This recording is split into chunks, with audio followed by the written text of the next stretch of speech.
people come in here. All right, welcome everyone. At Santa Monica as well, our neighbors here in Venice. So this is Marketing Plan 101, Build Your Roadmap to Success. This is where you should all start your marketing journey. Sometimes we're already started the marketing journey, and then we come back and do the marketing plan. So but to start out, we always like to tell everybody and remind you of all the great things that SCORE does, who's hosting this webinar today. So as many of you might already be using the services and of course attending this webinar today, we do have over 200 chapters nationwide with over 10,000 active and retired entrepreneurs and executive volunteers across the country. I am both a volunteer and a workshop presenter, and I do volunteer for my local chapter here in Los Angeles. So all of the great things we do, the mission is just to provide professional guidance and information to maximize the success of America's existing and emerging small businesses. So we are hoping to create a lot of success stories with everything they do from every stage of your business. Sorry about that. So free mentoring, you get one-on-one counseling in all different disciplines for your business. Building a business structure, marketing, manufacturing, financial, pretty much everything. The only thing they can't do is offer free legal advice or anything specific, financial, money related advice that's more specific that you'd have to talk to an accountant for, or any tax purposes, but a lot of general information as you're building your business. Tons of great workshops out there, webinars across the board, usually free to a very nominal cost. Some chapters do charge to cover some administration costs, but you'll generally find most of them are free. Tons of great resources on all of the websites across the country. So definitely check out, all of the chapters offer a lot of the same content, but some offer more specific content depending on the speakers that they have. So you're welcome to visit any of the 200 websites that you want to, including your local one. So some of the topics, obviously a lot of marketing, that's what I cover. Starting your own business, creating a business plan, how to finance a business, maybe franchising or SEO. So a lot of great topics out there across the board. And again, every chapter is going to be a little bit different on their offerings, but in general, a lot of the same categories of topics. This is being hosted by what is called a district. We used to have individual chapters hosted, but now the kind of southern coastal beach cities district of Los Angeles, Long Beach, Santa Barbara, San Luis Obispo, and Ventura. I actually started my SCORE life when I lived up in San Luis Obispo and used to teach live workshops up there, as well as Santa Barbara. And then now that I'm back here in Los Angeles, teaching webinars now that I'm live. Yeah, before COVID, I was teaching live classes down here. So definitely check out if this is your area, and some of you I know are in this district. You could check out all the local sites. You can also go to score.org and find any of the chapters out there. Just go to find a chapter. If you're looking for mentors, go to any of the websites, including score.org, and go to the Find a Mentor. You can just put in specifically what you're looking for. You can have a local mentor, or you can have one that's virtual. If you find one that has more specific knowledge and expertise to what you're looking for, and you can have different mentors as well. So definitely check them out. Definitely great resource for you to tap into as well. And I'm not a mentor. I get that question all the time. I do not mentor. I'm a workshop presenter and a workshop and marketing committee volunteer here in Los Angeles. So as far as a lot of you have met me before in some of my classes. I see some familiar names in the chat. I've been in the online space for many, many years, as you see here. This is my 20th year in the wine industry. So I usually I work with all types of businesses and industries, as you can see here, across business to consumer and business to business. I have usually have a winery or two in my portfolio at some point. I started on the industry in the wine industry on the technology and marketing side when I did live up in Napa. So not making the wine, maybe drinking a little, but not making it. And do teach for SCORE chapters across the country, including my local district here and chapter. You'll find me somewhere across the nation virtually, usually any day of the week, as well as other private groups and business source centers here in LA and chambers of commerce, etc. I do serve on some boards. I'm on the National Association of Women Business Owners, Los Angeles. I'm currently the membership director, past president a couple of years ago, so I'm serving in a different capacity. So also participate in my local Venice Chamber of Commerce as a board member and secretary of that board. So that is me. So let's just start talking about you and some housekeeping here. So first, you are going to get the assets from the class after the recording, the slides. I'm going to talk about the marketing plan worksheet. So make sure you do download and fill them out, use them when you get them. So it's going to follow along with this class, but you'll get them after the class too. Fill them out. You don't have to do anything with it, but just, create an actual marketing plan.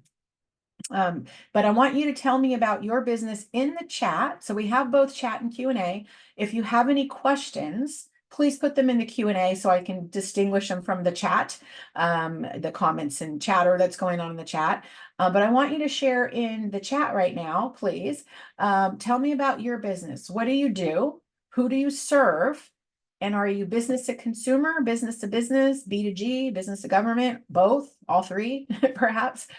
Just put up both or all three, whatever you want to put in there. And make sure you network. I always give you the opportunity to network in the chat. You have currently 81 business owners in the room. You never know who can be a client of yours, maybe collaborate. I have some of my own private coaching clients who have connected with some people in chat and have gotten some business out of it. So make sure you share website, your LinkedIn, email, whatever you're comfortable with. I don't need social security numbers and blood types and name of your firstborn child or addresses, whatever you want to share that you would share to market your business. Networking is part of marketing. So make sure you share. And make sure you put in the chat what you do, because I'd like to know who's in the room and I might use you as an example during the class. So I'm seeing some sharing going on here already. We have hardwood flooring in Georgia, semi-precious stone jewelry. Let's see, self-guided itineraries, travel. All right, perfect. Yes, someone asked about the template. You'll get all the recording slides, marketing plan worksheets after the class. And I didn't have you anything. Won't be ready until after the class. I have nothing to give you right now. So we also have holistic medicine, bioidentical hormones, integrative medicine. Perfect. I'm very familiar with that. And Luis, you're back again, or my baker. Attended some of my classes yesterday. Ground transportation, natural hair care. Perfect. Thank you. Keep sharing. Like to know. And like I said, I'll kind of remember some of these and see if I can use them during the presentation. And then also make sure that you are networking as well. And sorry, my slides are going backwards. So I shared this in this class. Did you know that 50% of small business owners do not have a documented marketing plan? I'm assuming that most of you, if not all of you, don't either. And that's why you're here, is to actually build a marketing plan. So it is very crucial to have one. You can see here you're 30% more likely to experience growth than those without it if you do have a marketing plan in place, right? Always a good idea to have a plan. And then I share this in all of my classes. A lot of you probably seen this slide. We talk about paid, owned, earned, should be poem, paid, owned, earned media. I need to reverse that. And where do you do? How do you market your business? Where do you spend your time and money? Right. So just to explain each one, kind of almost self-explanatory, the owned media is everything that you own, all the content you own, right? You don't own the platforms themselves, but you decide what you're going to put on your website, what products you're going to sell, services you're going to have, what content on your blog, what social media and email content you're going to have. So that should be dialed in. Of course, dialed in correctly based on having a marketing plan, right? So I'll talk about that as well. Paid media, obvious, paid, social media ads, pay-per-click, your Google ads, and maybe pay for influencer marketing if you do that, banner ads, anything you're going to pay for. And some of these cross over, right? We say earned media, that's going to be public relations, publicity, right? Doing press releases, and you earn that. But of course, you might pay a publicist to actually do that for you. So you're paying to get the earned media. You might pay for SEO to get those higher spots in search engine search engine results page. Social media shout outs, third-party review sites, those are all earned. Hopefully good earned rather than bad earned. So that's where do you go, right? There's a lot of options within the traditional and digital side of things, right? I'm sure that's again why you're here to learn about that. I thought I'd throw this in here, right? As we're planning the day in the life of an entrepreneur who feels like this on a regular basis, right? Raise your hand, right? Where are you on the scale today? Right? Exactly, right? It's good, it's not working, I messed up, right? I'm wrong, it sucks. So maybe in some case, I think in the life of an entrepreneur, this is usually the roller coaster that you ride, but maybe with a marketing plan, we hopefully smooth out the peaks and valleys a little bit. So I throw that in there. So this is important. So why businesses fail, not just startups. You could already be in a stage where you're getting ready to scale and still fail in the business. So where I got this from, one day I was on LinkedIn and I saw this article come up from CB Insights on why the top reasons they fail. And as I was looking at each of the reasons, I said, well, a lot of these can be tied into the marketing. So on the right side, I said, well, let's see how they tie in and explain it. And it's like not having marketing in place affects a lot of these things, right? So ran out of cash, failed to raise new capital. Did you have a plan in place? That could be just a general business plan, not just your marketing plan, right? Maybe you spent the money all in the wrong place for your marketing, right? No market need. Did you do market research? Did you do competitor analysis, right? And that's the next one, get out competed. A lot of people say, well, I don't really have any competitors. I'm going to show you the different types of competitors out there, but not seeing, like, you might think, oh, everybody wants this thing that I created. And it might be, well, maybe not. Maybe there's too many competitors or there's no competitors because there's really no need for that. Right. So flawed business model. Again, did you have a business plan in place? Right. Regulatory legal challenges could be a little bit tied into marketing as well, but as things change, new regulations that might come up in your industry, do you need to pivot your marketing in any way, change things up? So that could be pricing, cost issues. Pricing strategy is one of the marketing basics, right? Product, place, price, promotion. Do you have not the right team? Do you have the right people for marketing? Right? Do you have strategists versus executors? I think I have on this marketing plan here about, hiring your kids to do your social media. Like, oh, my daughter is great at creating Instagram posts, or my son can create cool YouTube videos. Right. But you wouldn't do that necessarily with your accounting or your HR, like, oh, my kid's really friendly. Let's have them do our HR. They get A's in math. So let's have them do our accounting. So not taking your marketing seriously and having the right people doing it could be a potential for failure. Right. Mistimed product. Again, that goes back to market research. Poor product. This is one that marketing cannot overcome a bad product or service. If it's just a poor product, maybe quality, we can do the marketing to get it out there. But once you figure out it's a bad product, we can't overcome that. You have to fix the product or get off the market. Or anything as far as service, bad service that you have, it's hard to overcome with marketing without fixing that problem. Right. Disharmony among team and investors. Again, disharmony could lead to poor marketing strategy. Right. A pivot gone bad. We all heard that word a lot in COVID. Right. Back to market research. Right. Did you research before the pivot? Or was it a quick pivot that like you didn't? And it's like, we should have pivoted the other way. Right.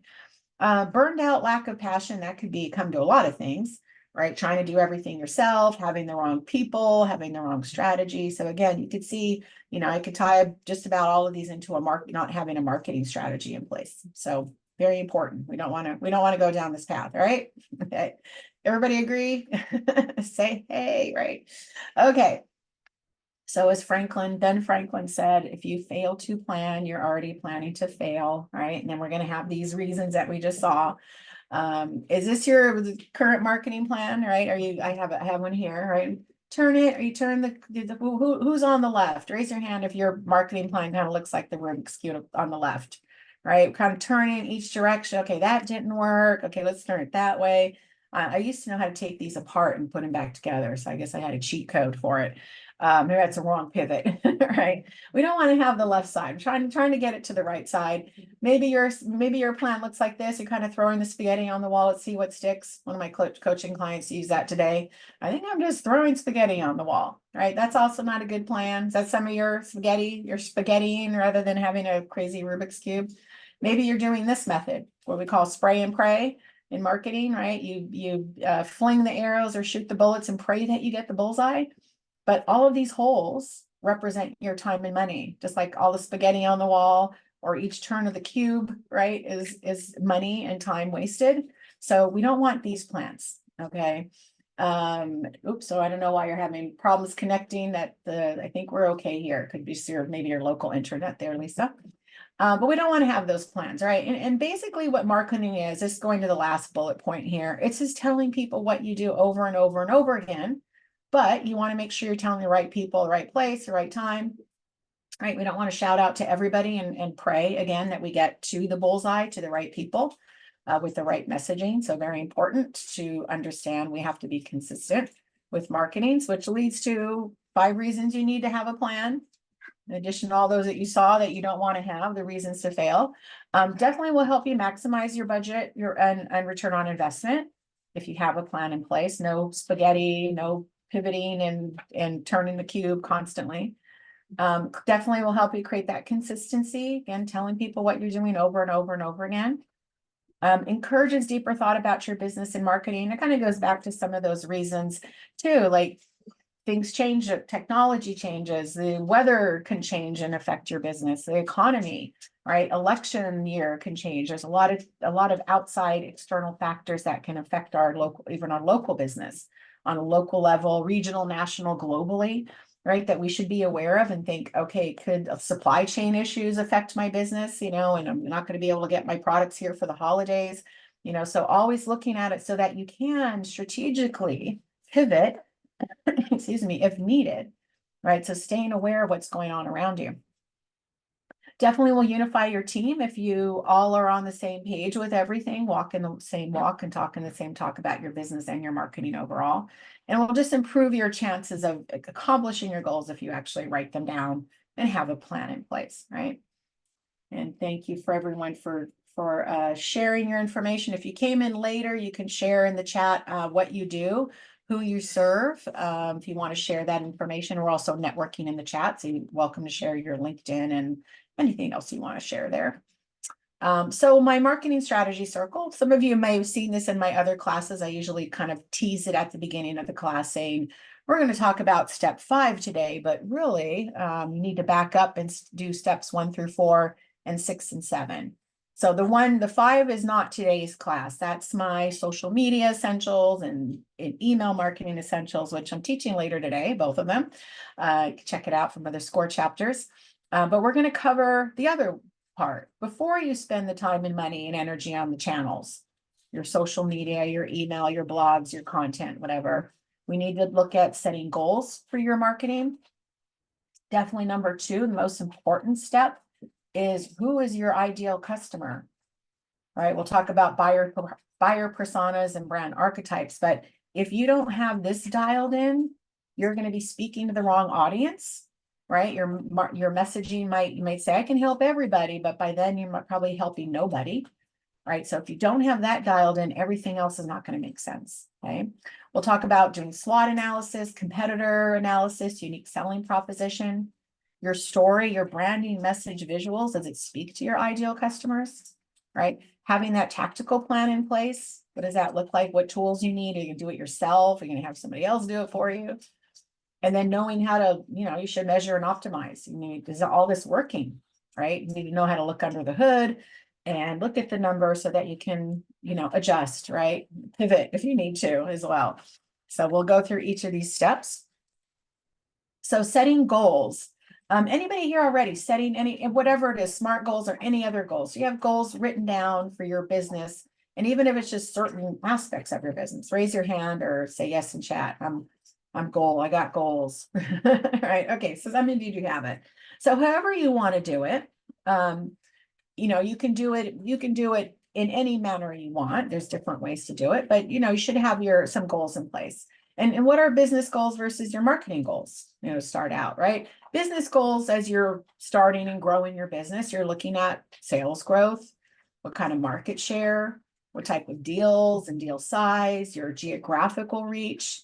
Are you going to grow with more employees?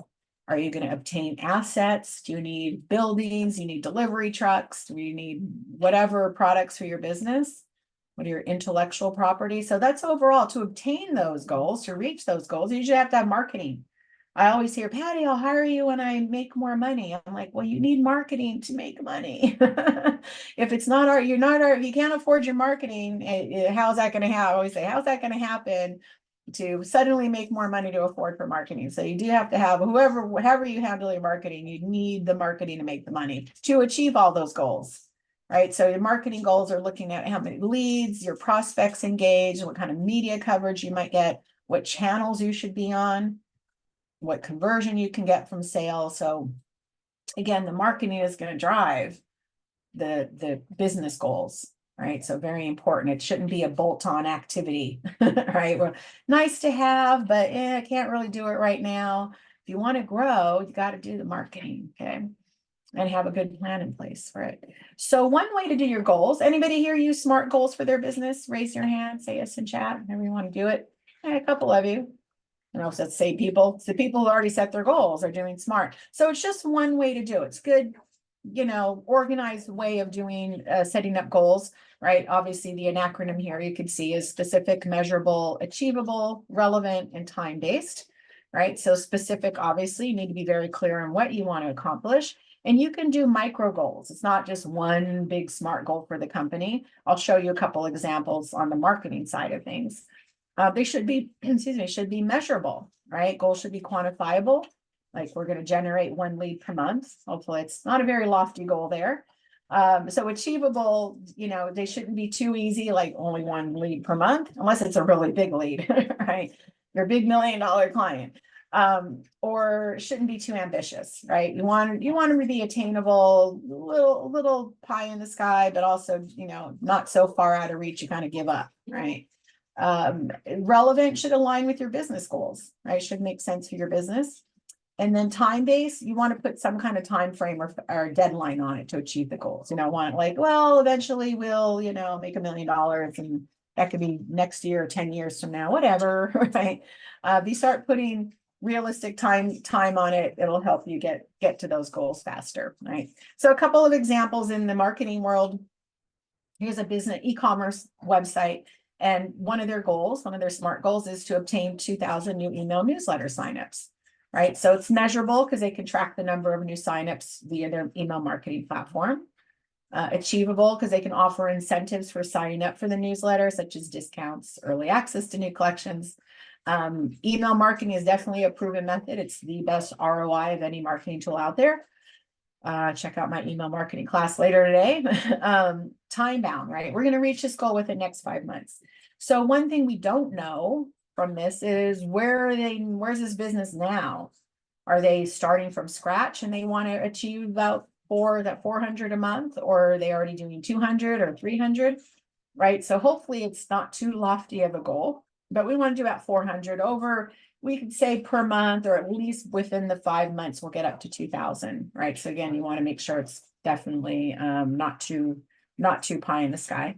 The second example is we want to expand customer base by 15% with targeted social media ads, right? So they're going to measure it by monitoring the ad analytics to measure the increase in new customers. It's achievable because they can create engaging targeted ads for various social media platforms. It's an effective way. It's relevant because it is an effective way to reach potential new customers, and they're going to do it within the next 3 months. So again, they figure let's focus on it. And then with the goals, this is one step. It's not really covered in the SMART goals. Is then what are the steps to achieve those goals? Right. So what do we need to do? And writing down those steps. So who's signed the steps to different people, unless it's all you. What is it going to take to get to those signups? Right. We got to create a landing page with a sign up form. We got to figure out what the incentives are to get those ready. Right. We've got to actually, do the actual work to get this all in place. Same with, okay, we've got to create the social media ads. We got to, figure out our demographics. So what are the different physical steps you need to accomplish those goals. So writing those down as well as those goals is very helpful. So, and let's see here, just make sure I look at questions. Yes, and just to answer everybody's question again, yes, we are recording. You're going to get the recording slides, the marketing plan worksheets. I'll even include the content calendar on there, even though I'm not going to talk about it in today's class. You'll get that with a video on how to use the content calendar to help achieve your marketing goals, right? So perfect. All right. And if you came in late, I know a couple of people came in late. We do have Q&A and chat. So put any questions in the Q&A and just any comments or networking or anything you want to do in the chat so I can distinguish questions from all the chatter. Does delivering a newsletter help for consulting service? Is it more about selling products? No. Email for everybody, B2B businesses. I'm a consulting business, a marketing agency, so I consult. I use marketing or email marketing to promote my services, educate, tell them about my classes. So yeah, definitely email marketing, newsletters, if you want, definitely can be used for consulting services as well. So definitely important. And let me see if there's any other questions. All right, yeah, so put any questions in Q&A and that I can keep track of those. So most important, as I mentioned already, is the buyer personas. Who is your target audience? Who specifically? What can we niche this down in any way? If, like I said, if you don't have this targeted down, it's going to like mess up your entire marketing plan, right? So we're going to talk about in this section both buyer personas and something called brand archetypes, which some of you may not be familiar with. But we'll talk who is your customer, right? Everyone is not your customer. Seth Godin has written a lot of marketing. I would call him one of the marketing gurus out there that I've followed for many years. And he's right. Everyone is not your customer. You know, are you fishing in that ocean or are you fishing in a pond? Right. Some of us say, I can help everybody, but is it better in some cases to help a niche? You know, like with marketing, I can help all of you in the room, all 100 or 99. I'll count myself in that. I'm sure I can help all of you with marketing. It doesn't matter what your business is. I don't care if you're B2C, B2B, B2G. And I could say, well, you know, yes, I could, but maybe I'm just going to focus on the people who are bakers in the room or the doctors, or I'm going to only do, you know, auto car marketing, or I'm going to only do marketing for dentists. So there are people who do niche down. Some of you, it's like, well, you don't necessarily niche down. Maybe you have like the baker in the room. Maybe he has a bakery in a small town, and it's like, okay, people in a 2-mile radius. You know, do you niche that down any further? Right. So really understanding where your market is and who it is, very important, and not try to help everybody. Right. So brand archetypes versus buyer. Anybody ever do brand archetypes for their business?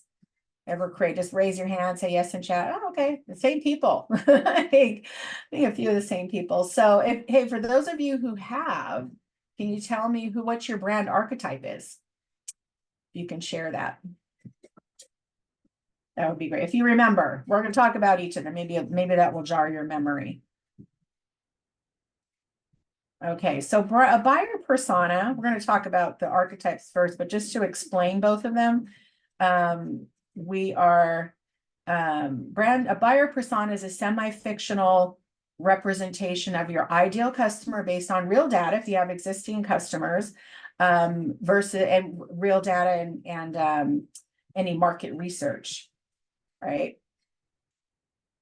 And then brand archetypes is about the human character traits that reflect your brand. It's about your brand versus your customers. And we're going to talk about each of these, okay, and how they work. Okay, so someone said buyer persona. I'm not sure what that referred to. So what are brand archetypes? So we're going to talk about that first before we talk about your customers. So brand archetypes, imagine they're distinct personalities like characters in a story, right? There are 12 archetypes. I'm going to show you each one. I'll give you some background on them. They'll kind of figure out, okay, so we have some to say hero, caregiver, exactly. Why use them? They help a brand connect emotionally with their audience, right? So give the example here. If you're a caregiver archetype, you're focused on nurturing and protecting, appealing to those consumers who value support and compassion, right? How you use them. And big brands do use these. I'll show you some of the brands that identify under each archetype, Most of your Coca-Cola and Dyson and Starbucks all have gone through this exercise of creating the brand archetype. So they know how to market themselves to their ideal customers, right?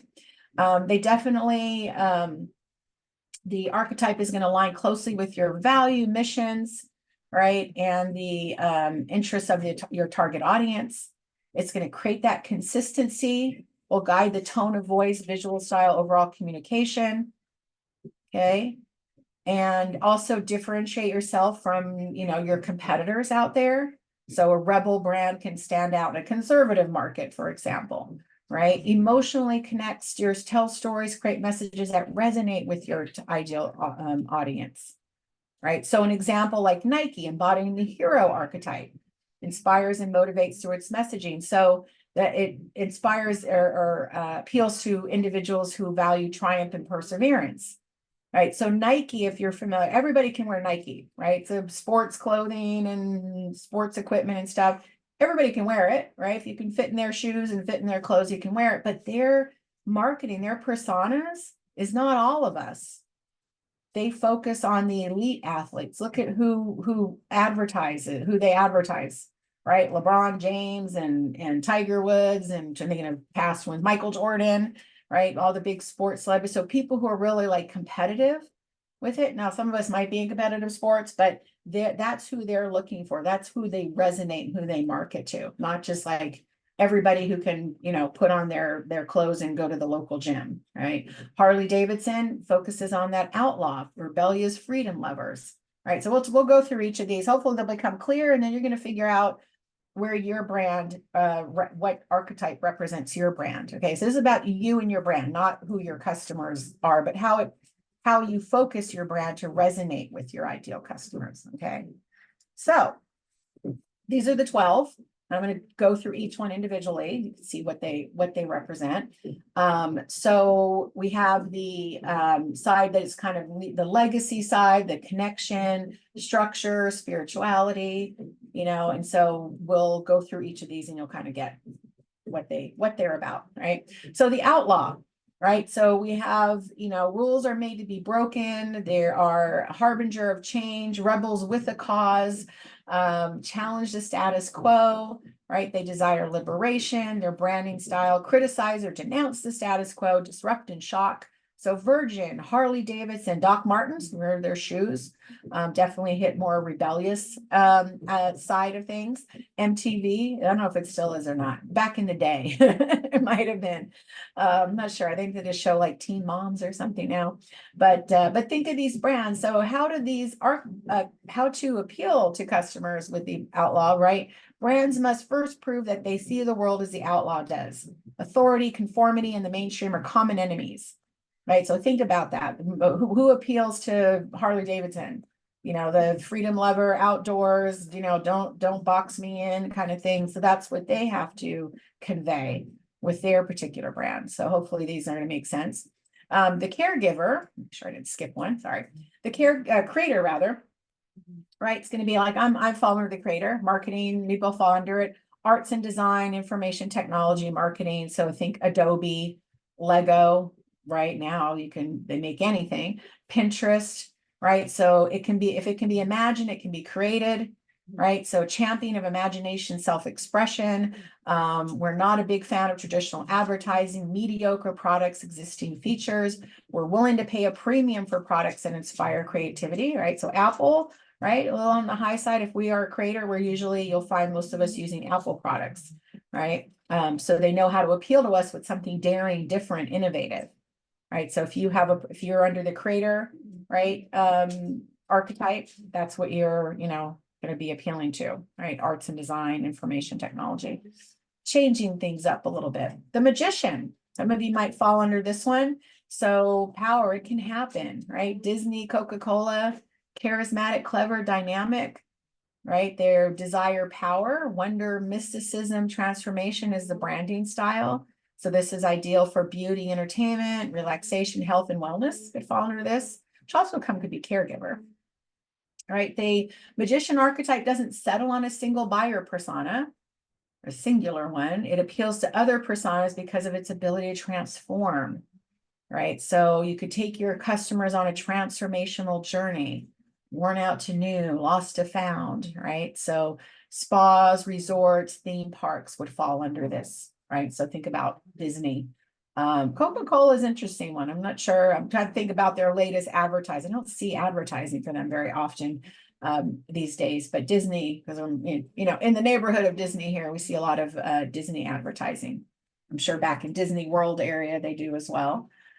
Let's see. Somebody, yes, we are. Yeah, we definitely are getting recording and slides and content calendar and all that fun stuff that will be coming your way.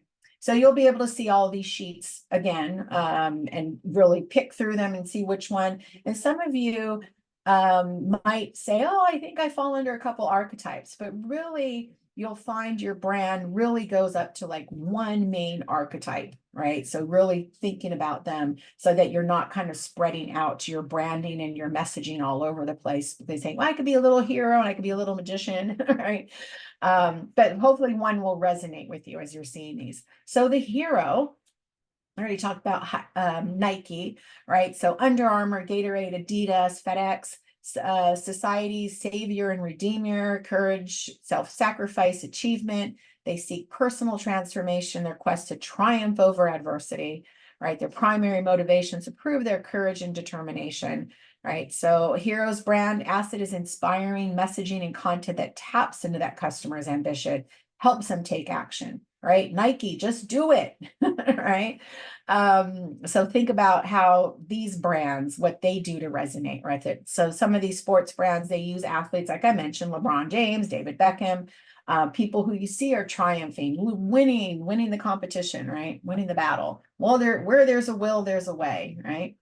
Okay, just hero to people just trying not to give up on academic tragedies. Oh, interesting. We'll talk about. As soon as you see all of them, we'll kind of see, we'll have you all share which one resonates with you and your brand.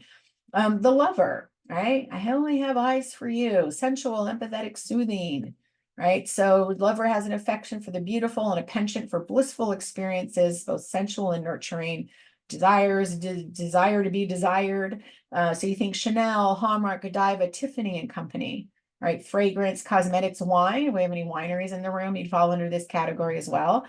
They're seeking meaningful, intimate relationships, whether between partners, family members, central to the lover archetype, right? They want to feel loved not only by others, but by themselves. So you could appeal to them, you make them feel attractive, stir their passionate desires, connection and intimacy.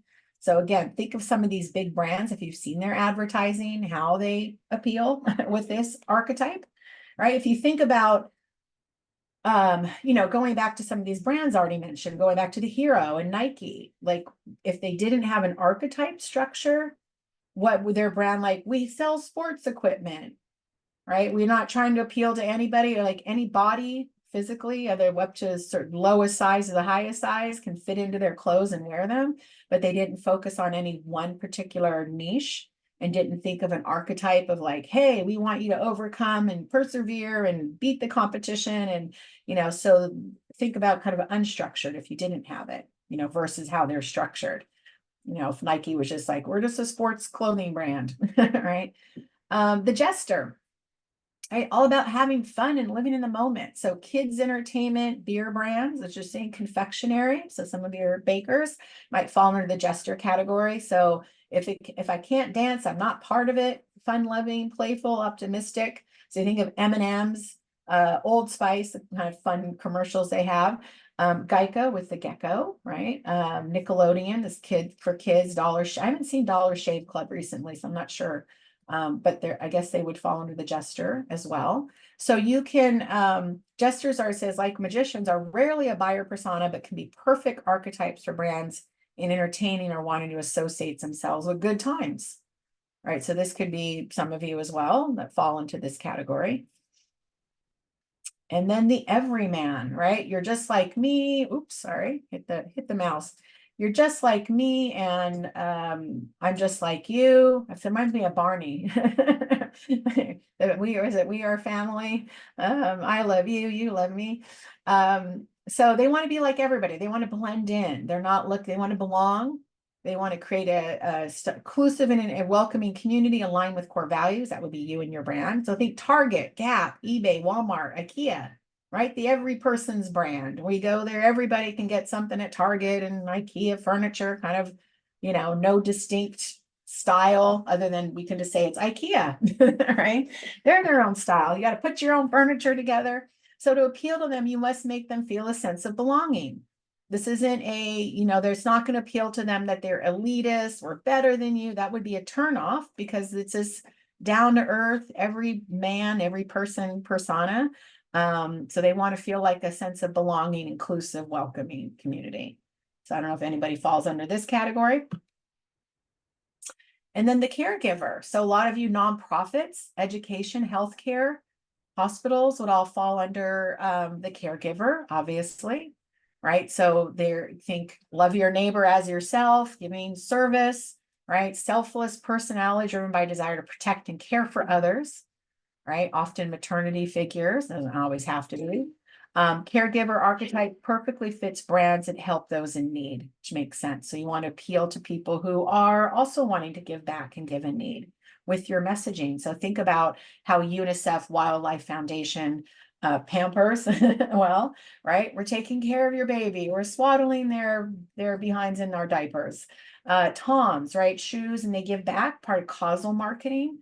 I'll talk about that under the unique selling proposition as well, right? So think about the caregiver. Maybe I think one more, a couple more. The ruler, this is opposite of the everyman, right? They desire that freedom, liberation. They believe control above all else and dominant personality, authoritative in communication, right? In actions and possess a sense of intimidation. Power isn't everything. It's the only thing. Right. So think of the brands Rolex, Rolls-Royce, Mercedes, American Express, right? How do you apply that brand? Reaffirm that sense of power, control, respect, right? You have that sense of superiority. You want to be part of an exclusive club behind the velvet rope, right? So think of those brands, how they advertise Louis Vuitton, right? You have to have some money to buy a Rolex and a Mercedes Benz, but think of that. That's who they appeal to. They don't appeal to the everyman, right? I take a sip of my water. A couple more. Sorry about that. That mouse, my Apple creator mouse is too sensitive. The innocent, right? Safety. Life is simple and simplicity is elegant, right? Optimistic, honest, humble, right? They crave safety, but ultimately want themselves and everyone to be happy, honest, and pure, no ill will towards anybody. So to appeal to an innocent, right, like Ivory and Dove and Whole Foods, right, and organic and all that, you must earn their trust with straightforward, honest, positive communication. Negative or guilt-based communication won't work for this group. Right? They need to associate your brand with safety, feel a connection, inner beauty. So hopefully, thinking about these brands, Dove, they have the caring, all people, all women, all sizes, I think they still do that advertising. All right. So again, it resonates with people who are kind of want that simplicity and transparency and honesty in a brand. And the sage, this might fall under some of you. They seek the seekers of truth, knowledge, and wisdom, right? Their drive comes from the desire to understand the world and share the understanding with others. They desire freedom, liberation, celebrate lifelong learning. So again, media networks, universities, research foundations might follow Mayo Clinic here. So to appeal to them, you must pay homage to their intelligence as you communicate. This is higher level vocabulary. This isn't the time to dumb it down for this particular group. So expect factual, well-researched found information, right? Avoid those challenges. So knowledgeable, assured, guiding. So hopefully these all make sense, right? Oh, here's one more. Explore. I think we did the 12. Explore. What do they want? Don't fence me in. They want the freedom as well. The exciting, fearless, daring. So, right, we're going to climb mountains with with wearing our North Face jacket or Patagonia, and we're going to do it in our Jeep, climbing mountains and rocks and things, right? So they celebrate exploring and adventure. So look at National Geographic, Patagonia, Jeep, Subaru, NASA, right? So obviously automobiles, adventure, travel, outdoor apparel. To appeal to them, you need to challenge them, right? They want to be challenged. They're going to climb mountains and jump off of cliffs, right? Fly out of an airplane, whatever they're doing.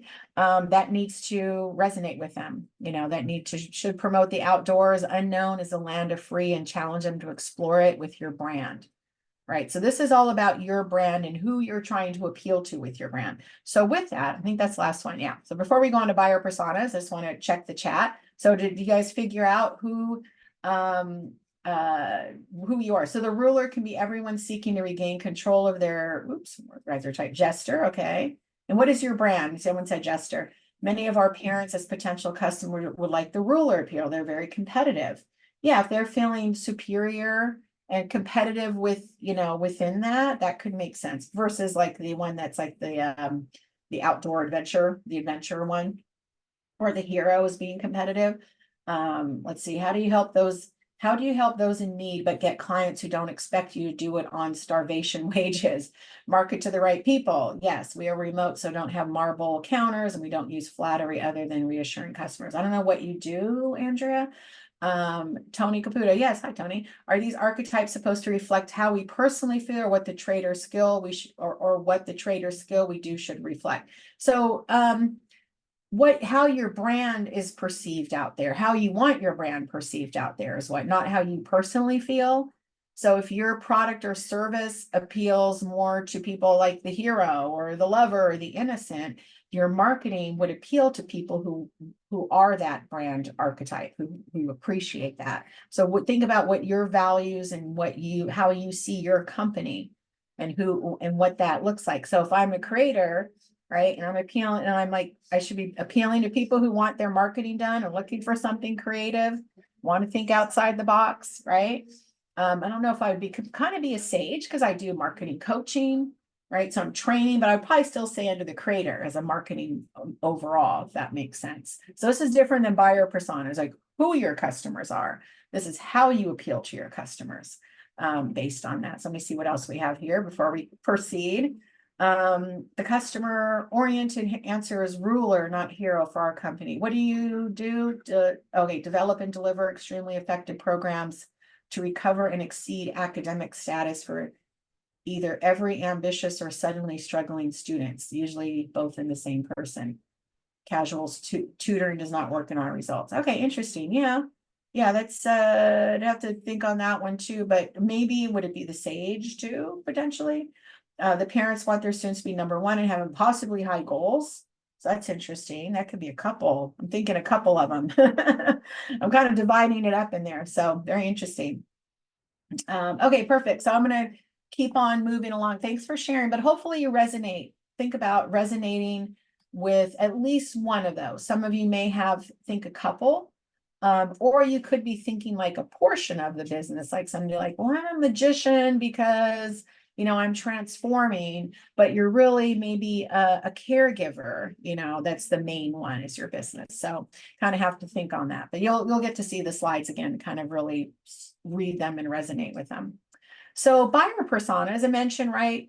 Representation of your ideal customers based on your current customers or market research on who your customers are. But what is a persona versus a target audience, right? So persona is a more specific definition of specific character. I can't say specific one more time, right? Say it one time fast. So here we have Jake. He's a 33-year-old marketing manager. He has a family. He's works for a big company. He likes music and jazz and so you're getting very specific information about him. He's connected on all social media. His main challenges with work, he's under a lot of pressure from the board to give results, but he wants to achieve goals to be more valued in the company. He does have a postgraduate in marketing, but his board is kind of limited to kind of traditional advertising. I worked for a company like that too. So very specific, right? Target audience, not as specific. Broad definition, doesn't really talk about the habits, people that might want your product, doesn't refer to someone specific. right? What a persona is. So it could be just general marketing managers between the ages of 30 and 45. They work at big companies. They don't spend much time online. Their salary range is X and Y, right? So little different when we're talking about target audience. Okay. So why should we create buyer personas for our business? Why do we care? So it hopefully enhances your customer understanding.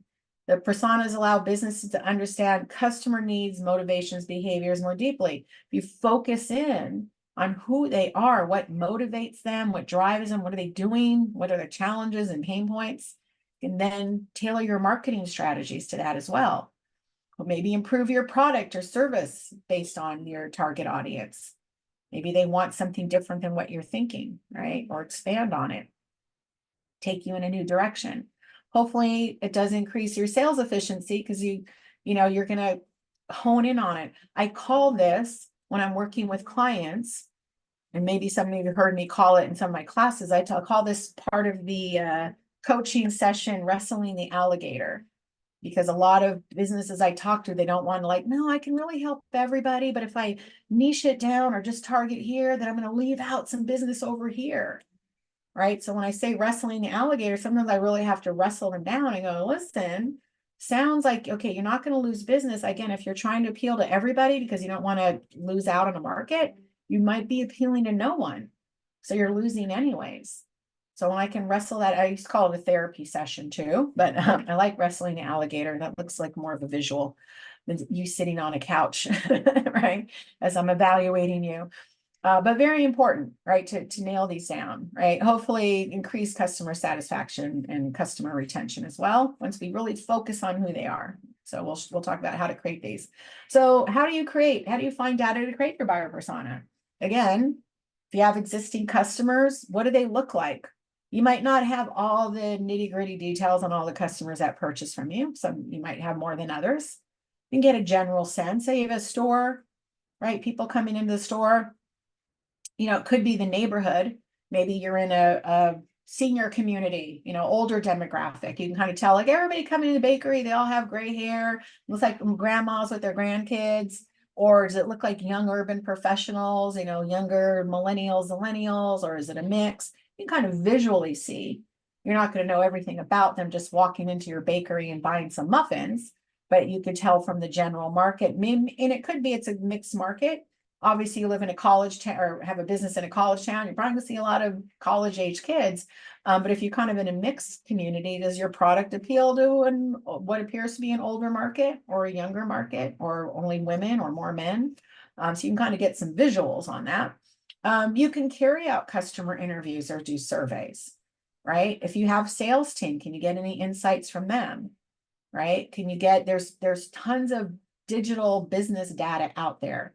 You can reach out to your local chambers of commerce, right? They actually help businesses. They'll have some research. Go online. Census.gov will give you local demographics. If you need to know, hey, I'm going to open up a new shop in this town. Is this a good place based on the demographics, right? You can look at the audience of the bigger industry players in your field, right? See what they're doing. Who do they seem to be appealing to with their advertising and social media and whatever front-facing things that you can, dig around for. Look at your social media insights. They give you demographic, who's following you. Does there seem to be, if you have that information, does it seem to be a certain demographic that's appealing, male, female, certain ages, certain locations? And then ask the robot. So you can go, if you're using ChatGPT, you can do this on the paid or free. It's a little bit easier on the paid version, where you can put in this based solely on the content on this website. On the paid version, you can put in your URL, the entire URL. So mine is the HTTPS blah, blah, blah, goldenstatemarketing.net. Who is the ideal client for this business based on what you read on the website?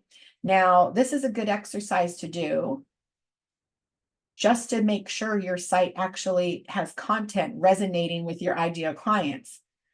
If you put in your URL again on the paid version, and it's not coming up with anything, or it's giving you the wrong information, like if you go to mine, it's going to say, yeah, they do marketing and they appeal to small business owners and they do social media. And it will resonate exactly and tell me who my ideal clients are.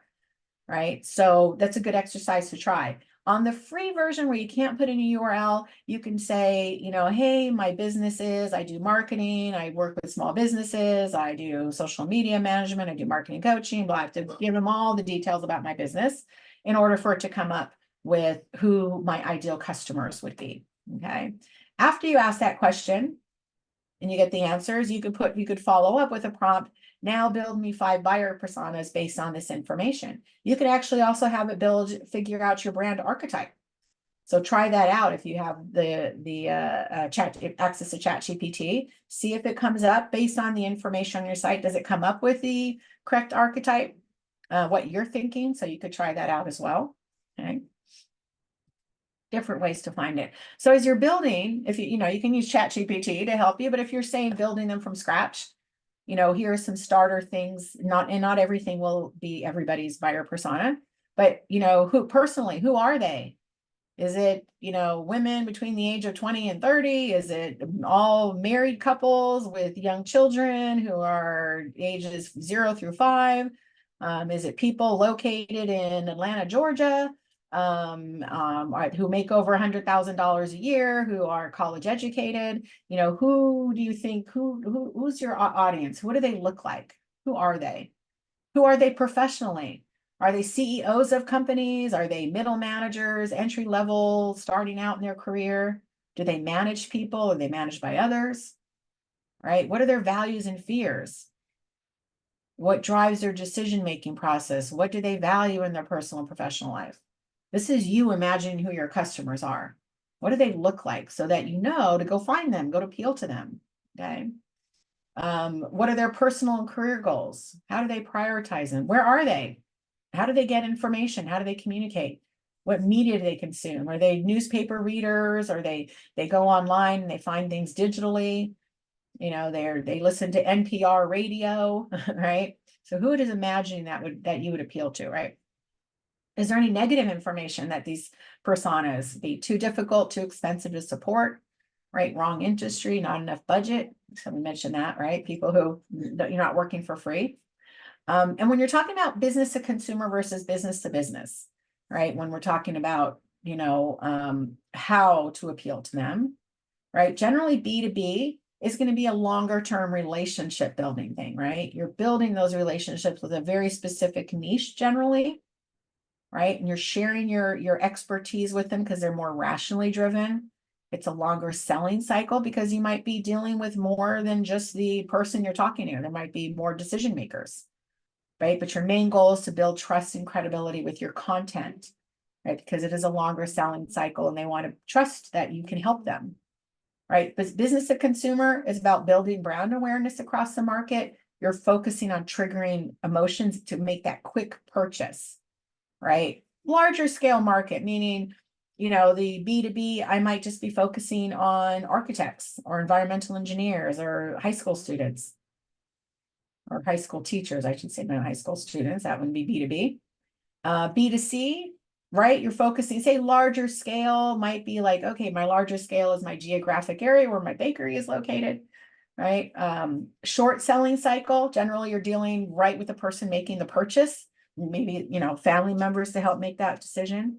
But your main goal is creating impulse and urge to buy with branding and messaging, right? So let's see here. Okay, need to drop. Nope, you'll get the recording and slides and everything. Let's see. Here's my LinkedIn. All right. The free version only goes to a certain date cutoff. So you have something in the past 6 months. Free version cannot review it. Yeah. So yeah, if your website is newer than that on the free version, I think it's middle of last year now, I think is the update on it. And we have the new Omni version. If you haven't checked that out, you can actually do verbal prompts now. You can go to it and it talks back to you, right? And it would create more visuals. I'm just launched last week. I'm just starting to play with it. I was out at a conference last week and didn't get much time, but it's definitely up the game. Still have to have the paid version in order to browse the web, right? Google Gemini too. Gemini I think it's going to go be more searchable. I'm not sure. You could try it and see if it creates buyer personas and all of that for you. It might be a little bit different information than what you're getting on ChatGPT. And then going back to the personas again, right? So with B2C, business to consumer, you're looking at their goals, their fears and objections, that of course the demographics, their personality traits, what or who influences them, what brand loyalties they have, what are their online behaviors. B2B, right? What are their deal breakers? What, some of the same things. What are their personality traits, their obstacles when it comes to their job or their work? What's their buying process? What or who influences them on the job? How do they engage, right? It's a little bit, again, more of that larger buying cycle, longer buying cycle, I should say. Let's see. So we have someone's a small business consultant, they said. Stephanie, thanks for sharing. Create clear roadmaps, organizing prior to everything to get their goals faster, more efficiently. Thanks for sharing that. Awesome. So here's what a buyer persona looks like. If you're building buyer personas, this is what you would build. So this is this would be for an animal shelter that they're adopting out animals, and they have different buyer personas. You think, well, why would an animal shelter need buyer personas? Right? They're marketing, because people adopt and usually pay. So you're, kind of having a transaction, even though you are adopting an animal. So this is one potential buyer persona, right? So Bachelor Bryce, right? We have a name, we have a face. We have an age, he's marital status, he's single. He's between the age of 30 to 50. He's located, we're pretty close to the animal shelter. He's young, successful, single, generally happy, a bit lonely at times. He leads an active lifestyle, stable job. Something's missing. His goals are to find companionship and stay fit and healthy. His challenges are he loves animals, but not sure if pet ownership is for him. He doesn't know where to start. We're talking dogs, right? So what can the shelter do to market to him based on this persona, right? Provide him information about owning a pet. Assist with matchmaking, right? Because there's all different types of dogs and all of them are not going to appeal to Bachelor Bryce. So there could be different personas based on the dogs. He probably wouldn't want the little snoring pugs I have under my desk right now. Those would not be an active lifestyle. One of them, maybe. He chases balls quite regularly. But he might want more working breed dogs or active dogs, right? So they would target him based on those needs and then target his animal selection based on that, right? They can communicate the social and health benefits of having a pet. So some other personas for them might be the young family, maybe wants I would say a dog-friendly dog, a family-friendly dog, right? So maybe the pugs would be a good one. Maybe an older couple, they want more of a lap dog or a dog that's not as active that they have to go out and run around, that Bachelor Bryce would be better for. So again, different types of personas that a shelter would build, perhaps. And here's one a little bit more fleshed out, a lot of information. So Sarah's student, this would be for a coffee shop that's, I think, located in San Francisco area where she's from. So who is she? Right, a lot of information. She's 20, single, lives in San Francisco. She's a full-time student, part-time worker, household income 30,000. She's super conscious of where she spends her money. Of course, living, if you know San Francisco, that 30,000 is probably like 6 months of rent. So she should be super conscious. Online behaviors, Facebook is her lifeline, right? She's active on Twitter, Instagram, Pinterest. She looks for coupons and good deals, right? New experiences. What is she looking for? So what can this coffee shop do to appeal to her? Well, she's looking for a place to decompress, hectic week, quiet place to study. She's away from her messy room and probably 8 roommates to afford it in San Francisco. Good deal to make her feel better about her purchases, sense of stability. What influences her? Her friends, magazines, blog articles, her brand affinities here. What her fears and so why does this coffee shop care about all this? And what do they do to appeal to her? So maybe they're in an area near her school and they have other students they want to appeal to. So they want to make it, knowing how hectic her life is, we want to make it fun, relaxing atmosphere, give her deals and coupons, a job board, cozy seating with charging stations, online app, social media incentives and discounts, right? So a little bit more fleshed out than the other one. Here's some B2B examples. Oops, I just skipped one. Sorry, this mouse. There we go. So this is Selena. She is a 35-year-old Houstonian, CEO, founder of a project management software firm. And so what is she looking? What are her frustrations and pains? She wants to focus and develop more effective business strategies to scale her company. She feels stuck doing menial, time-consuming, repetitive tasks. So she actually needs project management. I guess her own company can't help her with that because she's stuck in her own, she needs to use her own software, right? She's trying to manage clients and grow her company. Sound familiar? Working on and in your business at the same time, right? So she's still managing things via documents and spreadsheets, which isn't very efficient. She has more clients and employees, but she still feels like a solopreneur. So jobs to be done, I want to manage products in a way that allows her to delegate tasks easily, increase productivity, and then focus on scaling her business as she's able to like clean things up and tighten up her processes, right? That's where a lot of businesses make mistakes is they growth versus scale, right? So I learned the difference recently. Growing, right, could be like, hey, I'm going to bring on 10 new employees, right? But scaling means maybe you're tightening your processes to grow better. So maybe like if she's using spreadsheets and documents, she might have to hire somebody to manage the spreadsheets and documents. But if she got some tools to better replace that or some processes in place, might not have to hire people to work bad processes, right? So scaling efficiently versus growing, just because you're doing things so inefficiently, you need more people to keep doing the inefficient stuff, right? Makes sense. Anyways, that was a sidebar there, right? So what can she gain? What is she hoping to get? She's hoping to this software or company that can help her with project management, will help her find bottlenecks within the process, basically tighten up her processes in the project management area. They can help her by giving her affordable subscription plan for a small business, maybe some free trials, discounts, good customer support, good value for the money. She's familiar with the tools out there already, so she already has the industry experience to kind of help her in that decision. But these are her pain points. There's another B2B. So John Johnson, right? He's a marketing manager. He's not the decision maker.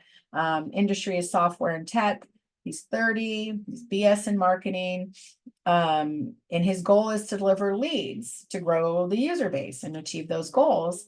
But his challenge is to improve conversion rates on the website with more relevant content, right? Oops, sorry about that. Somebody just rang the bell and the dogs ran off. So how we can help John, right? So we can hopefully this company that has writers can give him some tech savvy writers, because maybe he's not tech savvy, to write the articles himself, and hopefully focus on how to increase engagement for him by providing those subject matter experts, right? So a little bit more basic one here. Oops, sorry, went too fast there. Do we have any wineries in the room? Raise your hand or say yes in chat. Do we have any wineries? Usually have one or two. Maybe not today. All right. So wineries, you think, okay, you go to a tasting room, everybody goes there, they like wine, right? But even within the wineries, there's potentially different personas.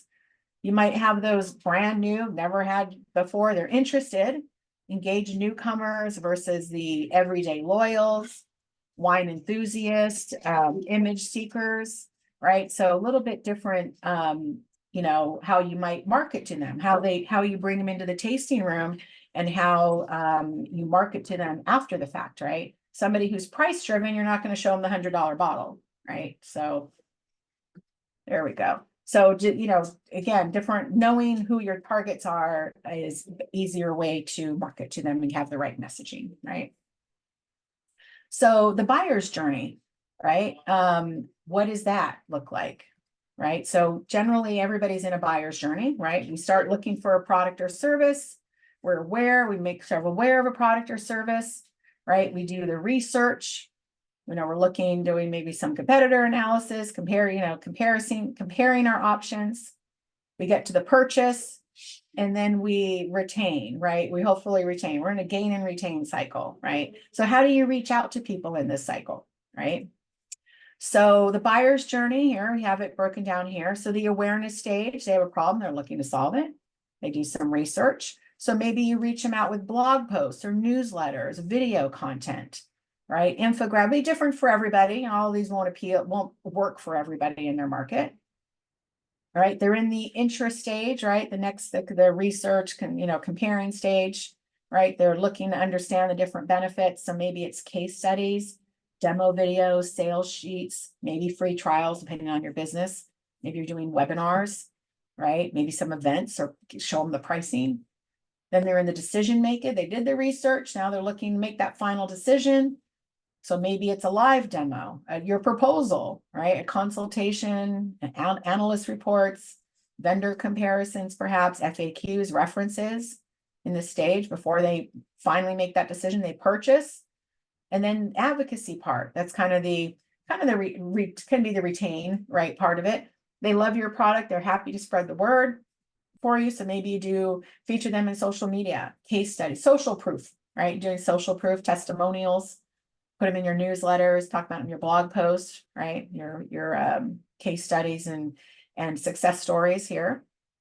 So what would make sense for you in your business? So think about the buyer's journey with your clients and potential clients and customers and how you reach out to them, right? If it's simple, and keep going back to, I don't know if it's Luis, who has a bakery, right? Does he need to have blog posts and newsletters and say, hey, come to my bake? I don't know what you sell in the bakery, to say some muffins and cakes and croissants and all that. Like, is it going to do case studies? Buy maybe some samples, maybe put out the billboard. I have a client, a coaching client that does cupcakes in Texas.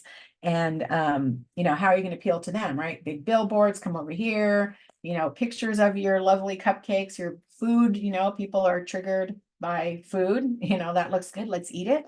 So some of these things aren't going to apply to you, right? You're not going to do live demos of your muffins or cupcakes or whatever.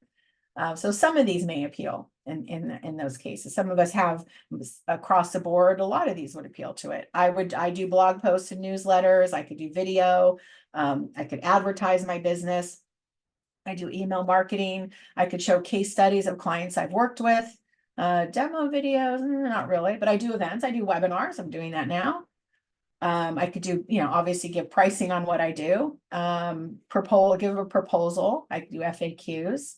Right. And then I could do follow-up social media. Here's my social proof. Here's case studies, blog posts, newsletters, etc. So where do you fit into the buyer's journey and what kind of content can you put out there? Right. And then SWOT and USP. So what is that? Anybody here ever do SWOT? Raise your hand, say yes in chat. Perfect. Okay. So some of you have done it. And Janet, your name keeps coming up. The others, it says 5 others, raise your hand. So for those of you who've done SWOT, how often do you do it? Have you only done it once? How you do it every year, every 6 months? Share like, okay, it's okay if you only done it once out there. Did you start at the beginning of your cycle of your business? It's an ongoing process. Yes, exactly. So for those of you who have never SWOTed, obviously, here's what it means: strengths, weaknesses, opportunities, threats. Good idea. Definitely, as you're starting out, you might, as you're starting a business, might be good to SWOT. What do you have going on now with your business? What are your weaknesses currently? What could be some opportunities? What are threats out there? And this could change. Like someone said, it's ongoing. This could change in 6 months or a year. So what does your company do well? What do you do better than competitors? What good internal resources that you might have better than your competitors? You have skilled staff. Maybe your tangible assets or intellectual property is your strength. On the other side, things your company lacks, things your competitors do better than you. What resource limitations? Maybe you have an unclear, unique selling proposition. We'll talk about that next. Maybe opportunities, there's an underserved market for your specific products and you don't have a lot of competitors in your area. Maybe there's an emerging need for your products or services, right? Maybe you get some good press or media coverage, right? What are your emerging threats for your company? Maybe there's emerging competitors, changing regulatory environment. Some people, there's always new rules coming out and changes in government and all that. Does that affect anything with your business? Maybe some local ordinances have changed your business. We never want to get negative press coverage, not good. Changing customer attitude towards maybe not your company, your industry, right? Consumer change are what we do. Something becomes popular and then we don't care anymore. We might jump on a trend train. And then suddenly it's like, okay, nobody cares about that anymore. So you have to, be aware of those type of things that come out as threats. So an example, here's a restaurant, right? I have a restaurant client and some of these could fit in here. So their strengths are they have a well-trafficked, excellent location, good reputation among the community, good menu, locally sourced. Their weaknesses, there are higher costs in a chain restaurant. A single location definitely is a limited reach. That's my clients, one location. Definitely a modest advertising budget. Not currently using food delivery apps and technology. Luckily, they are. Their opportunities are there's a growing interest and support for locally sourced ingredients, seasonal menu, keeps things fresh, potential for growth if you're going to use food delivery apps and technology. Threats, intensifying competition from established chains, uncertain economic environment, always for restaurants, right? Rising cost of ingredients. We all know, everybody going to restaurants, we know, right? It's like, how much does that burger cost now? $20. COVID, right? It's still a threat, actually. I mean, during the last 4 years, my restaurant client, COVID is still a threat because it's been still hard to get in employees back again. So he's only open 4 days a week. He used to be open 7 days a week because they can't get cooks. So that still is a threat in a way. What do you call it? Post-COVID threat, I guess. And then who are your competitors, right? Have you done competitor research? Do you know who's out there doing what you do? And there are different types of competitors, right? So we have direct competitors. These are businesses that offer same products and services in the same geographic region that you serve. Okay. Secondary or indirect, right? These are businesses that offer different products and services that target a different clientele, but in the same general category. So wineries and breweries, because it's both alcohol, would be example. Substitute competitors. They're businesses that offer different products and services, but target the same customer in the same area potentially. So during COVID, right, we couldn't go to hair and nail salons. So maybe home nail kits or even home coloring kits were popular. And they're like, I guess I could still do this at home. Unless you just like, okay, I'm tired of doing it myself. I'm going back to the nail salon. So again, you can have different types of competitors. I just did this I spoke at a nanny conference this past weekend up in Oregon, and I did this breakdown. And so we had at the event, we had nannies and nanny agencies. So I was speaking mostly to the agencies. And so the breakdown was direct competitors, all right, other nanny agencies that hire other nannies out. Secondary and direct would be, you might have preschools or daycare centers, right, that are not necessarily an in-home service. Substitute could be you have the grandparents or aunts and uncles taking care of them. So those can be substitute. They're not nannies, but you could have family take care of it, and then you don't need a nanny. Right. So kind of the same thing, you know who they're direct, indirect, and their substitute, and how do you overcome them? Well, it's like, okay, the grandparents sound good, but what if they want to take a vacation or grandma gets sick and can't be there for the kids? A nanny's going to be more reliable, or a couple nannies, in case your nanny gets sick, right? So how do you overcome those different competitors if you can, right? And then how do you look at competitive and do competitive analysis, or look at competitors, I should say, right? You can look at different things. What does their branding look like? What is their taglines, their visuals, imageries, their messaging look like out there if they're speaking to the same audience as you?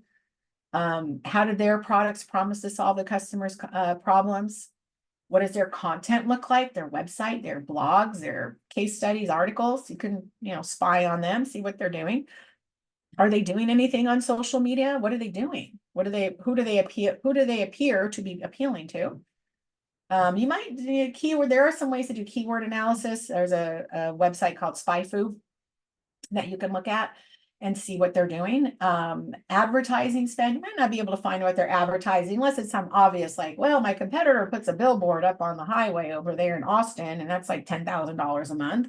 You might get some, right? Hey, they placed a Super Bowl ad, so it's a couple $1 million, but might not be as obvious as some of these other ones. Whatever you can find out, figure out from your direct competitors, indirect. Are they attending events and trade shows in your area that you are? How are they interacting with your community, with potential customers and existing customers? If you're in a community where you have your business, are they out there interacting any way that you're not, right?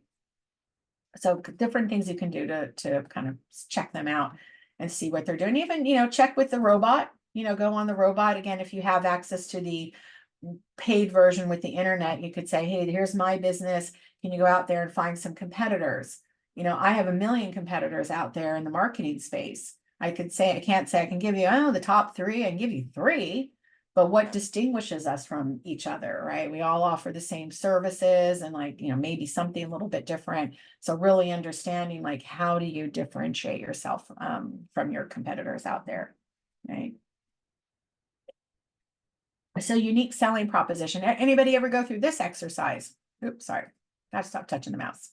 Anybody ever raise your hand if you've ever created a unique selling proposition? I'll share the tools coming down in a few minutes here.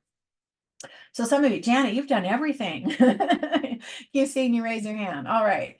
And the 5 others, I don't know if it's the same 5 others, but I see that come up. So unique selling proposition is basically, we want to be in this winning zone, what your brand does well and compared to what the consumer wants. We don't want the losing zone where your competitor does it better than you and what the consumer wants. Risky battleground, competitive, expensive. You don't know what a clear advantage you might have. You need to find a way to stand out. It's a little bit more risky. Open up a coffee shop next to Starbucks or down the street from Starbucks, right? Or a burger shop down the street from McDonald's. That could be very risky and maybe a losing zone, right? They do it better than you. You're just smaller, but it is very risky to do that. I know a coffee shop up in San Luis Obispo and live in Los Osos. There's a Starbucks that was already established. They opened up a drive-through, they remodeled it, and then literally a block up the street, another smaller local brand opened up in their old location. Right? They moved location. They opened up in the old, I don't know how it is now. I've moved out of the area, but I was like, wow, that is really what's it say, ballsy to do that, because it's like, it's small, very small town. It's not like Los Angeles. There's a million people here to buy, very small town, and open up and down the street from a Starbucks. So you can imagine how competitive and risky that is. You don't want to be in the who cares area, like nobody really cares about your product or service except for you, so that's not a good place to be either. So here's a couple of examples. Bombas, if you're familiar, kind of like Tom's, right? Their main product is socks. They also do t-shirts. So that is not their unique selling proposition.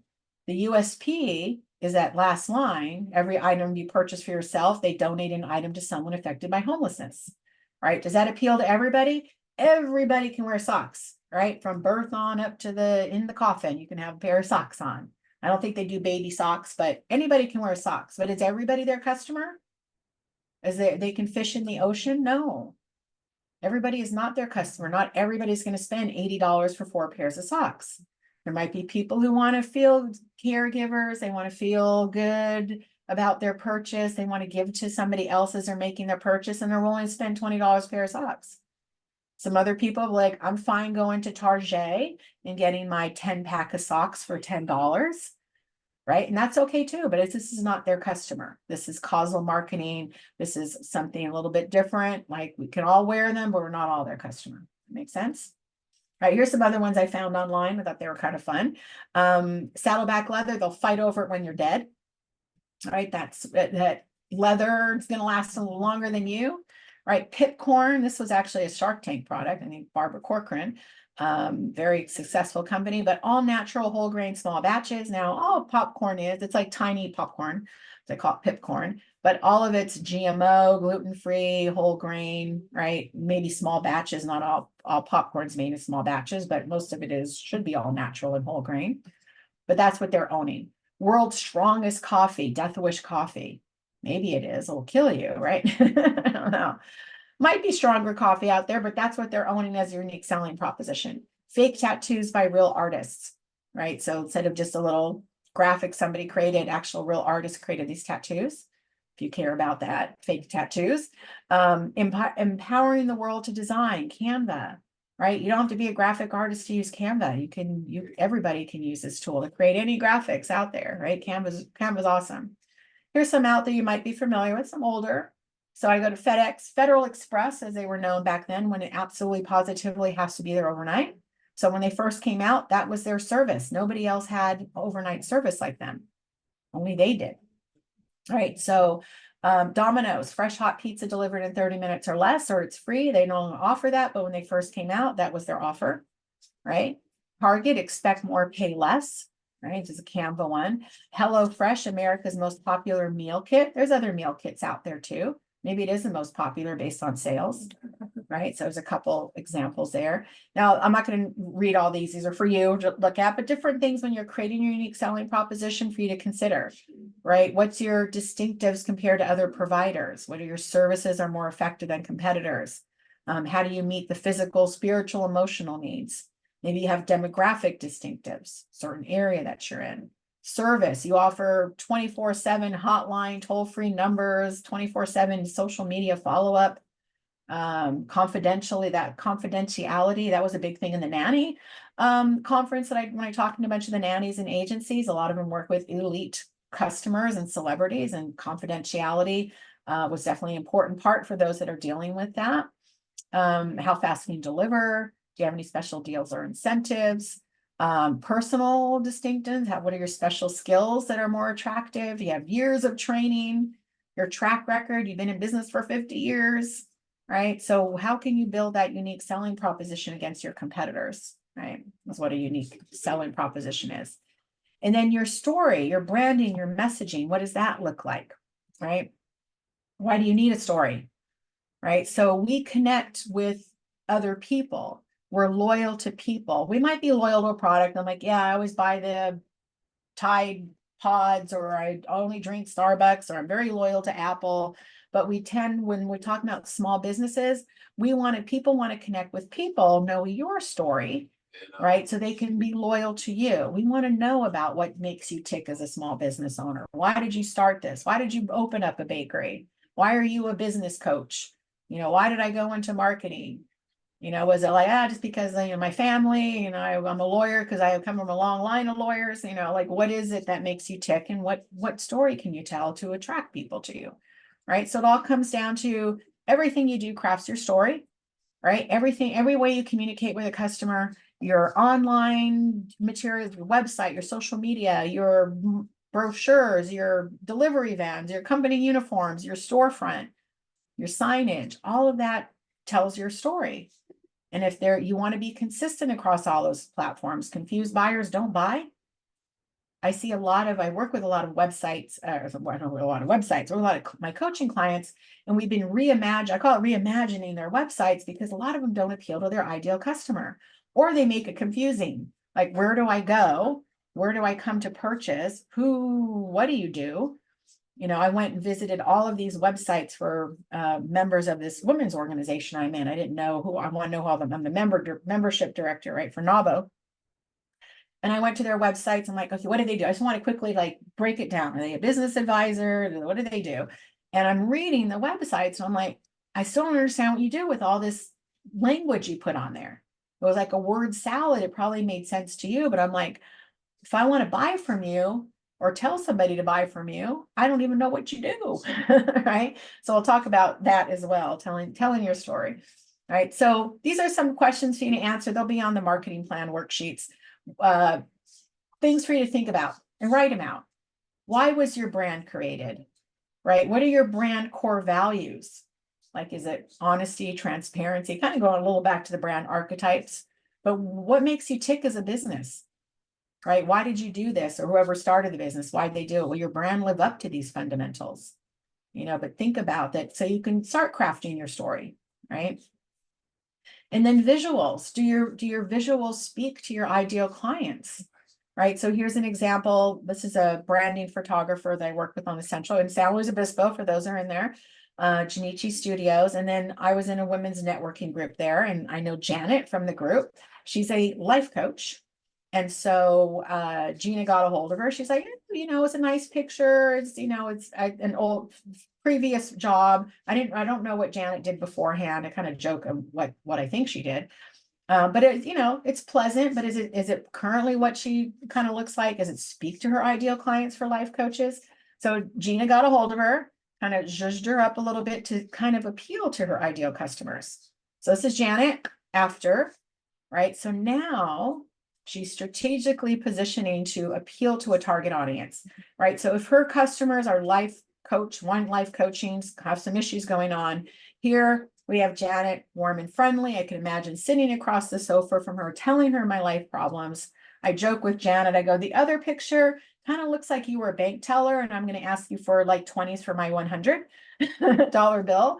This one looks like, oh, I could trust her and sit down with her and tell her all my life problems and she'll solve them for me other than giving me change for my 100, right? So now, again, finding a good brand photographer, someone like Gina, to tell your story with your visuals, if you are your business, right?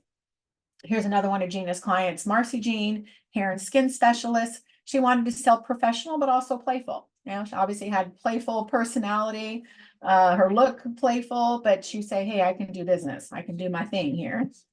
Here's a business actually no longer around if you're in SLO, East Wellbeing and Tea.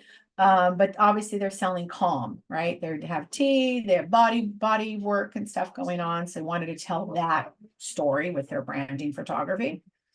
And then this is Vinny. He's a real estate broker in the Central Coast, Pismo Beach area. And so he wanted to say, we're not just selling a home, we're selling a lifestyle. You have a couple hundred wineries in your backyard. You could sit on the hotel balcony eating a gourmet meal overlooking the Pacific Ocean. Not just here's our open house, here's the keys, you know, your typical real estate broker picture, right? So we're telling more of a story with his brand, right? If you're branding a business, as a former winer client of mine, they just recently retired and sold the business last year, but after 6-7 years with them. But when I first met them, they had no photography done, no branding materials to work with. They were just celebrating their 10th anniversary. So we brought Gina in to shoot the party. And then we brought her back in to shoot photography for the business. This is the same one as Janet and Marcy Jean and Vinny. All right, so we needed pictures of the details, typical winery stuff, right? Wine glasses, the vineyards, the grapes. They did cocktails because they did distilled spirits as well, right? Product shots. You need to have good product shots for your business if you have products, right? You want to share the benefits, all the good stuff going on there, right? The feeling, what's going on, having a good time at the winery. The tuxedo crooner was from the 10th anniversary party. More fun and things going on. The people, right? The people behind it, the owner, Cheryl and Randy, Tiffany, the tasting room manager, that helps tell part of the story is the branding. So making sure that you have good quality brand in video content. I obviously didn't show video content, but all of this branding photography can then turn into your social media posts, your ads, your, content you need to put out there, your website, etc. So having good branding photography is very important, right? Just like what do these big brands convey to the world? Give me shout out in chat, and I'll shout out. When you think of these two brands, whether you love them or hate them, what is one thing that they have in common? Give me one word that that resonates that they both have in common. They are totally not in common with their products, right? One's coffee, one's tech products. But what is it when you think of these brands that they both convey? And I'm looking for a C word. Starts with a C. Someone says no, not cheerful, reliable, no, not color. You think of across whether you see an Apple in Hong Kong or Apple in Los Angeles or a Starbucks in Peoria, Illinois, consistency. Ding, ding, ding, ding, ding. Got the word. Who was the first one who got that? You win an Apple. No, I'm just kidding. Don't have any prizes, but consistency, right? So we don't have to be billion-dollar brands, but across the board, wherever you go and get a Starbucks coffee or an Apple product, doesn't matter. Their designs, architecture of their stores, they're a little different, and the colors of their uniforms might be different. But generally, right, you're consistent with the coffee, the product. Drinks might vary slightly in some locations. Apple products, all consistent. So we can learn from that, is to be consistent. Right. So I'm going to skip this part here because I have only a few minutes left here. The next step, the tactical plan, right? How are you going to execute on the marketing? Right? What are you going to do? How are you going to do it all yourself? Do you need a team? Do you need a person? Hire outside, inside? What tools do you need to accomplish that? A budget, right? So I don't have any tools for a budget. You can figure that out. You can do a spreadsheet, but what are you going to spend? So once you figure out who your customers are, where they hang out, right? Then you can go and say, okay, we're going to focus on social media. We're going to do a little public relations. I'm going to run a newspaper ad. I'm going to do a billboard. Figure out like what your budget. You should I always get this question, like, how much marketing budget should I have? It should be bigger than zero, right? Generally, the overall is 10% of your annual revenue should be your marketing budget. Now, if you're not making anything, I guess your budget would be zero. But as much as you possibly can do, and there are things you can do cheap or free. And just remember, you're not free. No, you might not write yourself out a paycheck, but your time is money. Remember Selena, the CEO of the project management company, where she's spending all her time working on the company? She's losing that opportunity to go out there and grow her business by doing all the nitty gritty stuff. So there is a cost for you doing your own marketing as well. So think about that with your budget. So lay out your budget, figure out what that's going to be, how much you have. It does take marketing to make money. If you have a way of making money without doing marketing, you're doing something right, but you might hit a wall eventually with that. All of my business is word of mouth and referrals, and that could dry up, right? Different marketing expenses you'll have: advertising, sales, promotion, print, direct mail, electronic, marketing, administration, staffing, right? Are you going to hire outside or hire staff? What indirect costs? Training, subscriptions for tools that you're going to use. And that could vary depending on if you have outside or inside staff doing that, right? Labor costs, all that stuff. And some of the tools. Now, these are just a small sampling of some of the tools in each category. But these are things that if you're going to do the marketing yourself, you're going to probably need some of these tools yourself to run it. You're going to might have a CRM, client relationship management tool, to manage all your customers. Salesforce, HubSpot, Zoho are a couple of examples of that. SEO, search engine optimization. So you might have Moz, SMrush, Yoast, SpyFu. That's the one I mentioned. You guys were asking, spyfu.com. That's the one where you can put in your own website or a competitor's website and look at your organic SEO. They're paid. It is a paid feature. I think you can just put your URL in there and get some basic information, but it is a paid tool. So if you're doing SEO work and Google ads, I use this with a couple of my clients to kind of spy on a couple of competitors to see what keywords they were buying and ranking for, so we can kind of compete in those spaces. Social media scheduling tools, Later, Sprout Social, I use Metricool. Are you going to use that as opposed to going to each of the platforms and posting individually?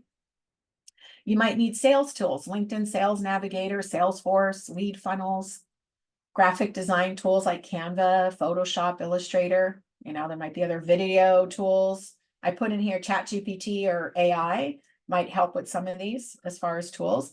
Email marketing, very important. Are you going to use MailChimp, Constant Contact, SendGrid, right? Calendar and scheduling tools, so you help for productivity. Calendly, I use that for scheduling. Acuity is another one out there. There's a couple others, but Calendly is pretty popular. Productivity tools, content calendar, task listing. So think about all the different tools you'll need to have internally to get all your marketing done. And, if you hire somebody like me, I have the tools. You're not paying for those. Of course, you're paying to me to do it. But think about all the tools. Very important, not a place to scrimp, right? We always want to let's do the free trial or the free version. But think about what you might be not getting or trying. I think as entrepreneurs, solopreneurs, we spend a lot of time trying to work around paying for stuff. And we probably wind up spending more time and effort and money trying to work around free. These tools are relatively inexpensive. Some are a little more expensive. Canva is $10 to $15 a month. You can do all of your marketing graphics offline and online on there. A lot more features if you pay for it, right? So ChatGPT, $20 a month if you want to access the web on there and have more features. So you're not, could be less than a couple $100 a month for a lot of different tools on here. So, and then there we go. And then the final, measure and optimize. What does that look like? If you're not looking under the hood and checking all these metrics, how do you know you're spending the right time and money, right? So content marketing, right? You're looking at downloads and views, number of prospects, number of opportunities. Your website, what's happening on that site? Are people coming to visit it? Are you generating any leads? Are you getting sales if you have a sales tool on there, or e-commerce? right? Look under the hood on Google Analytics and see what's going on. Search engine marketing, pay-per-click advertising, number of leads, your cost per leader per click, the sales, are they converting? Right? Social media, leads, what kind of leads you might get, your follower growth, your engagement and reach. Are you getting any referrals? You know, it's a slower burn than say email marketing, might not generate a lot of leads. It's about brand awareness, but what does that look like? You could say, oh, I have 10,000 followers, but are they doing anything? Are they getting any engagement on that? Your email marketing, you'll look at subscribers, number of open, or it's not the number, the open rate, click-through rate, conversion, are they doing anything? Right? Most importantly, and just looking under the hood, right? What does that look like? Right? So just like your accountant's looking at the numbers and make sure you're not in the red and you got some black going on there, you want to make sure you're not wasting any time and money. And there's plenty of analytics tools out there. You should be looking at your Google Analytics. Make sure you have it installed on your website. A lot of the Shopify, Wix and stuff, they have some basic analytics. I always recommend getting the full Google Analytics tool on there because there's a ton of great information on there to help guide you, right? All of your social media tools have analytics in some way. Your email marketing has analytics. Make sure if you don't know how to look under the hood, bring in somebody who knows how to look and monitor that and see what's working and where your benchmarks are and all that. So all very important, right? So in conclusion, do you know who your customers are? Do you know where to find them? And I said, you know how to get them to the hand raise. You know how to talk to them. I kind of skipped that part, but basically the hand raise is, how do I tell them what I do? How do I solve their problem? Tell them how I'm going to solve their problem so they can hire me, right? So very important. If you need help with that, you have any questions to follow up on your marketing plan, schedule some time and talk to me. You can scan that QR code or go to callwithpatty.com, and I'm more than happy to help you answer any of the marketing problems you have with building a plan. Just real quick, I'll look, can you prepare these profiles for potential advertisers, sponsors? I think you're talking about the brand buyer personas or brand archetypes. I don't know who Anonymous is, I'm not sure. You could. Let's see. I've been in the last few classes and haven't received recordings. So if you can email me, Jess, if you're still here, you should get them directly from SCORE. So I don't know if this is a delay. I usually create the landing page and I send it to SCORE to send to you. So I might not have your direct information. So if you can email, it's Patty, Patty at goldenstatemarketing.net, and just tell me specifically what classes you attended. If you have the dates, because I teach a lot of the same classes every week. And I'll send you the landing pages and all that with that. I put out our survey yesterday to a couple of Facebook groups, my personal Facebook and my LinkedIn with a free incentive. I haven't gotten any responses. Where else can I get people to take surveys? Yeah, depending on your Facebook reach or how many people you have following you. I need to know more, Stephanie. So if you want to schedule time to talk, it's a kind of a hard blanket question to answer on where you could get people to take surveys. There'll probably be more specifics based on what I know about your business. Let's see, I get it, brand archetypes and who we are, company. Psychographics probably similar buyer. Yeah, psychographics is part of the buyer personas, like who they are, right? Demographics and then geographics where they're located, so that it's part of it. So I'm going to end here because the SCORE Los Angeles is about to teach another class, and I know the administrator needs to come in to moderate the next class. So any questions, schedule time with me, go to Call with Patty or scan that QR code, send me an email, patty@goldenstatemarketing.net. More than happy to help you with any of your marketing questions. And I am teaching social media essentials coming up at, I think it's at 1 o'clock Pacific time. And I'll be teaching the email marketing essentials at 4:30 for Austin, Texas. Just go to my education